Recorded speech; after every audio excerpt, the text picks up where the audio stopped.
Hello, beautiful humans. I don't normally do spontaneous lives, but I wanted to check in with you and just share a little story that happened to me this morning. It was something so beautiful and so simple, and I just wanted to share it with you, really.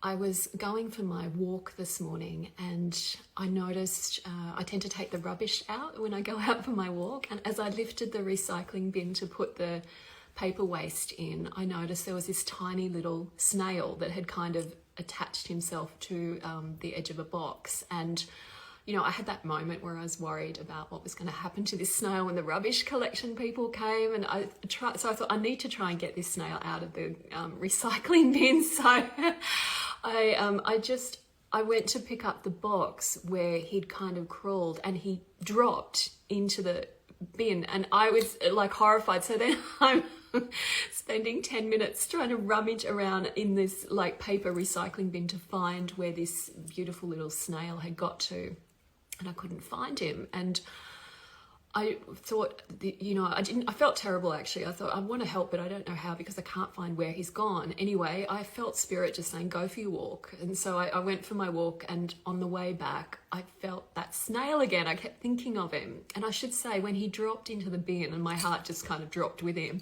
I said to the goddess Tara, please, like, make a karmic connection between me and this little snail, so at least if I can't find him, I know, you know, in his next lifetime I can maybe try and help again. But on the way back, I went to the bin to check, and I lifted the lid, and that little snail had crawled right back up to the top. He was right there. It was so easy for me. I just leaned over, picked up his little shell and put him in the garden. It was just done like that. And I loved this so much because it felt to me so symbolic on every level of what happens for us when we need help, that the divine will send it at the right time. Even if we kind of miss the helping hand at one stage, that helping hand will come back around at another point. And what actually made it possible for me to actually help that little snail, I really believe, was that Tara prayer. And then that combined with that instinct of the snail, which is they don't have great eyesight, but their whole bodies apparently are able to register light. Isn't that incredible?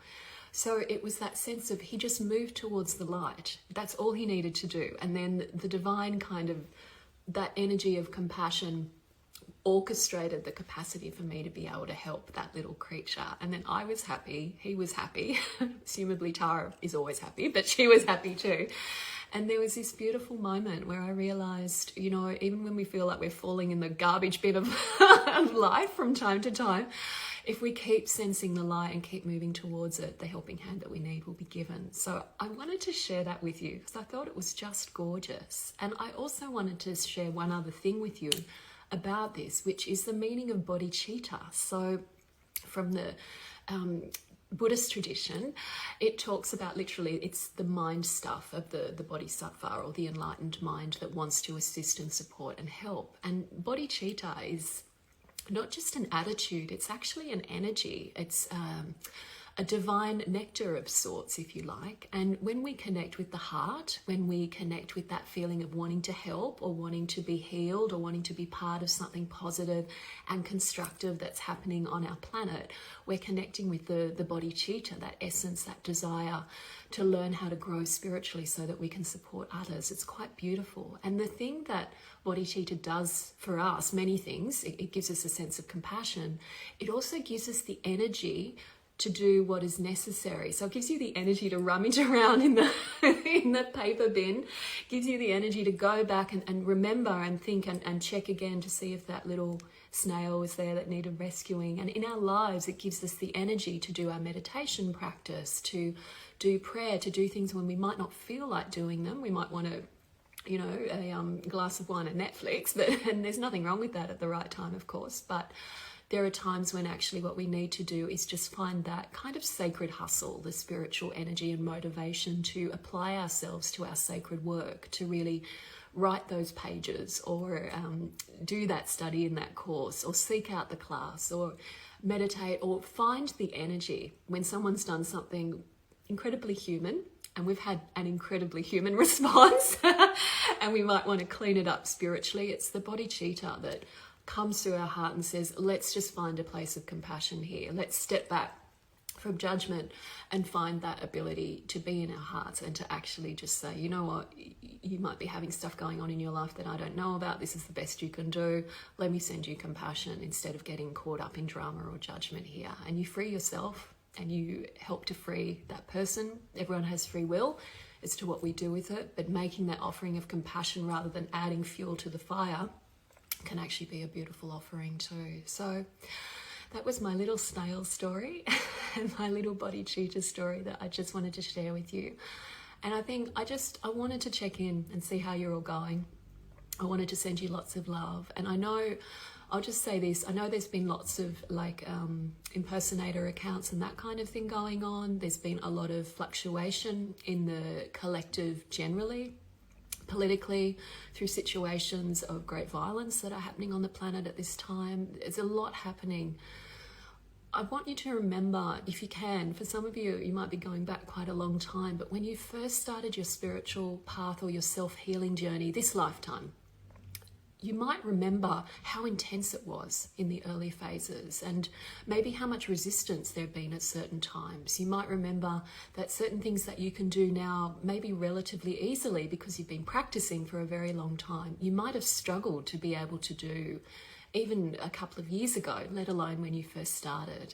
So when the planet, when the collective, the human collective, our human family is going through an evolution, an awakening, a kind of deep shift at a soul level, things get messy. They do. What we need to do is not fixate on the mess to the point that we lose faith in our ability to heal or that we lose hope for this to evolve into something else. So just remember not to get stuck on what's happening at the moment and to remember we actually can make an offering. We can use that bodhicitta to pray for things that are happening, to find out, educate ourselves about charities that are doing good work on the ground. There might be things that we can do on the ground to actually help. It might be changes in how we live or learning about different things, for example. We can educate without overwhelming ourselves. We can make an offering without feeling that we're drowning in it. We can have presence to recognize what's happening now without getting stuck in despair and thinking things are never going to get better. So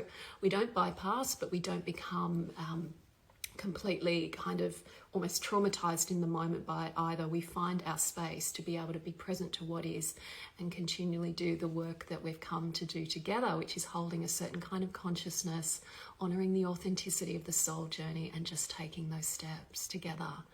And we're here for you. I know it might feel a bit weird sometimes with social media because it's sort of there, but it's not always feeling like we're really connecting. But I promise you, me and my team that I love, we think about you guys. Like, what can we do? How can we connect? What's happening in our community? It's very much a sense of something that's real and that deep spiritual bond that's there that we're all working together to bring to more awakening in our hearts is very real. So that's really it from me. Thank you for your beautiful hello. Thank you for your hearts and waves. I really appreciate it. Yeah, just remember, stay connected to your heart and stay connected to that desire to help, and know that the more you're cultivating that in your heart, the more that the divine is actually able to help you, because even though things seem to be dualistic, we're actually in a unified consciousness at a spiritual level, and you know, as we give, we receive.